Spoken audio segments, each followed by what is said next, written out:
افضل نبی خیر البشر سب سے آخر میں تشریف لائے، اس دنیا سے تشریف لے گئے رفیق اعلیٰ کے پاس، اپنے پیچھے اپنے ورثہ کو چھوڑ دیا، اور وہ ورثہ صحابہ کرام، تابعین، تبع تابعین، اور اس کے بعد موجودہ دور میں علماء کرام ہیں۔ یہ معجزہ قرآن پاک کا قیامت تک رہے گا،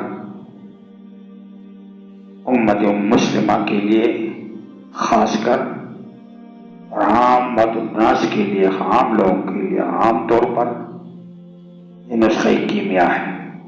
جن حضرات نے، جن قوموں نے اس پر عمل کیا وہ بلند ہو گئے، اور جنہوں نے اس کو پس پش ڈالا وہ ذلیل ہو گئے۔ آئے دن مشاہدہ ہے، اس طرح ہوتا ہے، جھٹکے پر جھٹکے ہمیں لگ رہے ہیں، لیکن ہم ہیں کہ ٹس سے مس نہیں ہوتے۔ ہم بیان کیا کریں، کس کو سنائیں، کون اس پر عمل کرے، کون سنے؟ ابھی تمہید ہی تمہید میں گھڑی چلی جاتی ہے۔ ان دنیا کے فانی زندگی میں ایسے پنجے گاڑ دیے ہیں، اس کا نکالنا بہت مشکل ہے۔ بدقسمتی کے ساتھ ساتھ، بدبختی کے ساتھ ساتھ ہماری سوچ بھی معوف ہو گئی ہے، ہم سوچ کے قابل بھی نہیں رہے۔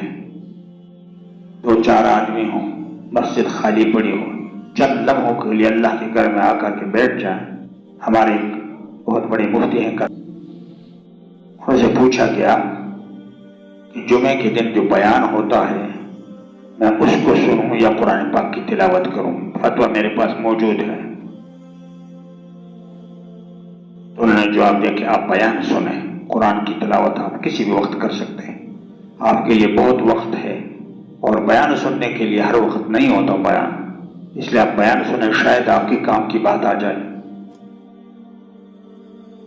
یہ اتنا اہم ہوتا ہے۔ بعض اوقات سوالات آتے ہیں ذہن میں، اس کا حل بھی نکل آتا ہے، شکوک بھی رفع ہو جاتے ہیں، لیکن ہر چیز کے لیے ہمارے پاس وقت ہے۔